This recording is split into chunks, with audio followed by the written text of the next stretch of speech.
এই নিচে যে গাধাটা দাঁড়িয়ে আছো কার কাছে আসে না? কার কাছে আসে সেটা তো জানি না, কিন্তু ছেলেটা বেশ হ্যান্ডসাম। আমি নিচে যাই, গাধাটা কিন্তু বাজিয়ে আসে। কার কাছে এসছেন? আপনি এখানে দাঁড়িয়ে দিয়ে সব আলতু ফালতু ধোয়া খাচ্ছেন কেন? কান ধরেন, ধরেন কান ধরেন। চিৎকার করছেন কেন? আমাদের কোয়ার্টারে এসব আলতু ফালতু ধোয়া খাচ্ছেন কেন? আপনাকে আমি নেক্সট টাইম এখানে যাতে দাঁড়িয়ে এসব আলতু ফালতু ধোয়া খেতে না দেখি, সাবধান করে দিলাম। কে আপনি? একটা দেখেছেন? এক একটা চরের ওজন 30 থেকে 35 কেজি। ঠিকঠাক যদি একটা বসে যায় না, 7 দিন ঘুরতে থাকবে না। অভদ্র অসভ্য ফালতু একটা ছেলে। শহরটা তো গেছেই, এখন কোয়ার্টারটাও যাচ্ছে। কোয়ার্টার দারোয়ানগুলোও কি বাইরের লোকদেরকে কেন ভিতর ঢুকতে দিতে হবে? যা মুখ আসছে তাই বলছে। কি রে তুই সারা ঘর এরকম মাথায় তুলে ফেললি কেন? মা তুমি এখন যাও তো প্লিজ, আমার মাথাটা এমনিতে গরম হয়ে আছে কিন্তু। কি রে ওর কি হয়েছে? ছাদ থেকে দেখলাম একটা ছেলে নিচে দাঁড়িয়ে ধোয়া খাচ্ছিল। ও গিয়ে ছেলেকে বকেছে, ছেলেও ওকে বকেছে। বকাবো কি হয়েছে? তুই থামালি না কেন? আমি কি করে থামাবো? আমি তো ছাদে ছিলাম। আর তুই এইভাবে বাইরের লোকের সাথে ঝগড়া করে ঘরে ঢুকলি কেন?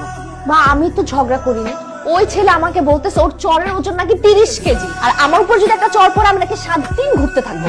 বল থাক, তোর ছেলের সামনে আর যাওয়ার দরকার নাই। এই সময়টা বুঝছিস আমার খুব প্রিয়। কোন সময়টার কথা বলছিস? কয়টা বাজে? রাত 12টা। রাত 12টা। রাতের আকাশ, ছোট ছোট তারা, মাটির গন্ধ আর গিটারের সুর।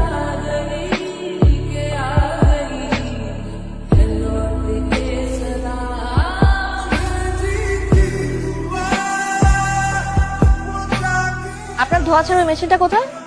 ওই মেশিনটা যেটা দিয়ে আপনি সবসময় এখানে খাওয়া যাবে। আচ্ছা আপনার কাছে টাকা হবে? কফি খেতে যাবো, চলো। কফি খেতে যাবেন কার সাথে? কেন? আপনার সাথে। কফি খাবেন না? কিন্তু এত কিন্তু কিন্তু কেন করছেন? চলেন তো, চলেন চলেন চলেন। কফি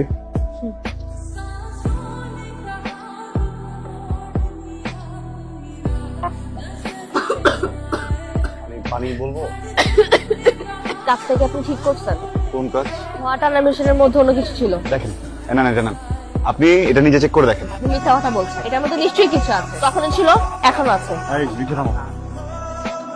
আপনি রিক্সা থেকে নামছেন কেন? আমি বলছি আপনাকে নামতে। আমি অসুস্থ একটা মেয়ে, এখন রিক্সা উঠছি।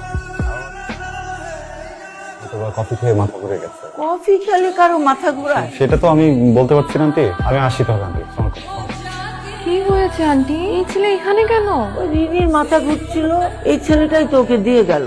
আন্টি আমার খুবই আর্জেন্ট একটা কাজ, আমি বেরোই তাহলে। যাও। Thank you. আরে আমার কিছুই হয়নি, ওই গাধাকে আজকে একটু পরিষ্কার জল খাইয়েছি। দেখেছো মেয়ের কাণ্ড? আহারে। মা তুমি আহারে হারে কেন করছো? ওই ছেলে আমাকে কি বলেছিল? ওর চরের ওজন নাকি 30 থেকে 35 কেজি। এই ছেলেকে আমি যদি 14 দিন হাই পাওয়ারের মোটরের মতো না ঘুরিয়েছি, তাহলে আমার নামও রিনি না। অনেক ভয় পেয়ে গেছিলাম। দোস্ত, আমি শিওর রিনি এই কাজটা ইচ্ছা করে করছে। ওই মেয়ে যদি এটা ইচ্ছা করে করে থাকে, তাহলে ওকে কঠিন থেকে কঠিন মাসুল গুনতে হবে। মা তোমার ব্যাগ থেকে 500 টাকা নিয়েছি। 500 টাকা? এটা আমার বাজারের টাকা। মা কাল সে ছেলেটা আমাকে কফি খাইয়েছে, আর আমি বলেছি আজকে খাবো। মা আমি বের হলাম। শাড়িতে ঠিকঠাক আছে? কপালে একটা টিপ দরকার ছিল, কাজলটা কিন্তু সুন্দর হয়েছে।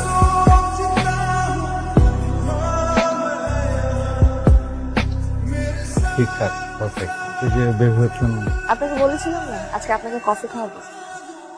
মাফ চাই, আমি আপনার সাথে কফি খাবো না, সরি। কিন্তু আমি ঠিক করেছি আমি আপনার সাথে প্রত্যেকদিন কফি খাবো, সারা মাস সারা বছর। আমার মনে হয় আপনি একটু আবল তাবল বলছেন। আমি এইরকম আবল তাবল কথা আরো অনেক জানি, আরো বলবো নাকি কফি খেতে নিয়ে যাবো? না, বাপের টাকার গাড়ি। আপনি যদি বাপের টাকা শাড়ি করতে পারেন, গাড়ি কেন চালাতে পারবো না?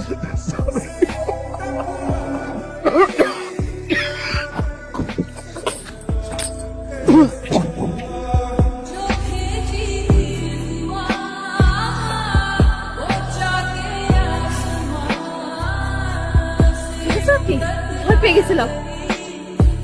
হ্যাঁ তোর হাত।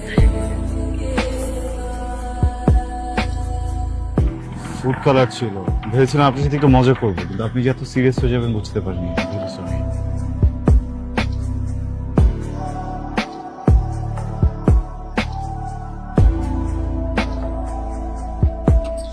কি হয়েছে তো? আরে বলবি তো কি হয়েছে?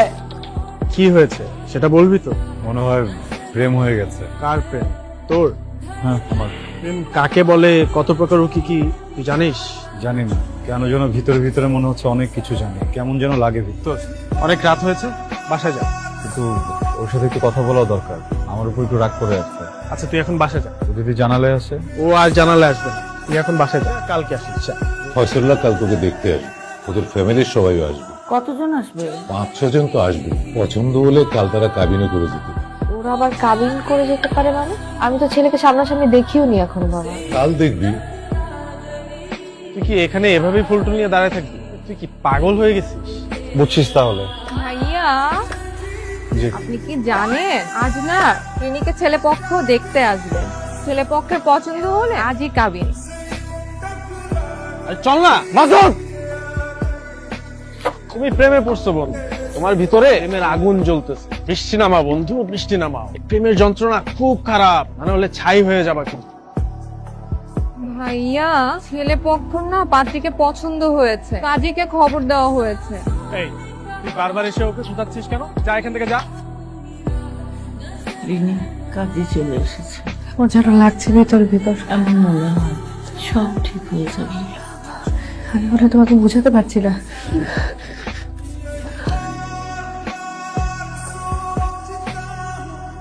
সারা জীবন আমাকে ছাড়াই বৃষ্টিতে ভিজবে? আমাদের গল্পটা এভাবে শেষ করা যাবে না।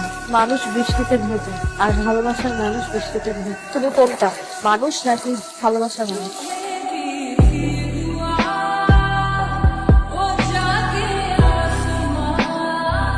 আপনারা আমাকে মাফ করবেন, আমি জানি কাজটা মোটেও ঠিক হচ্ছে না, কিন্তু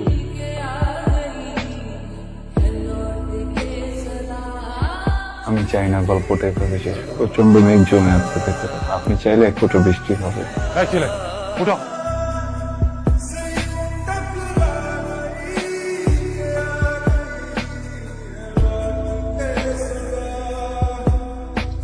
কে ছিল? ছেলেটা আসলে কি, আমিও সেটাই ভাবছি বাবা।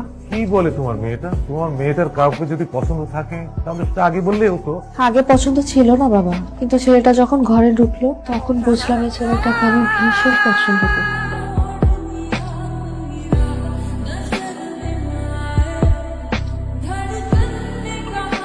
হেরে গেলাম।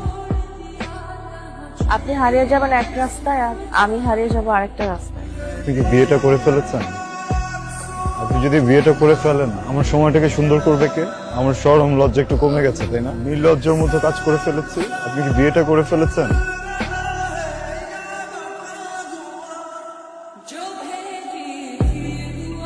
আর যখন বুঝতে হবে আমি তার বাসার সাথে থাকি।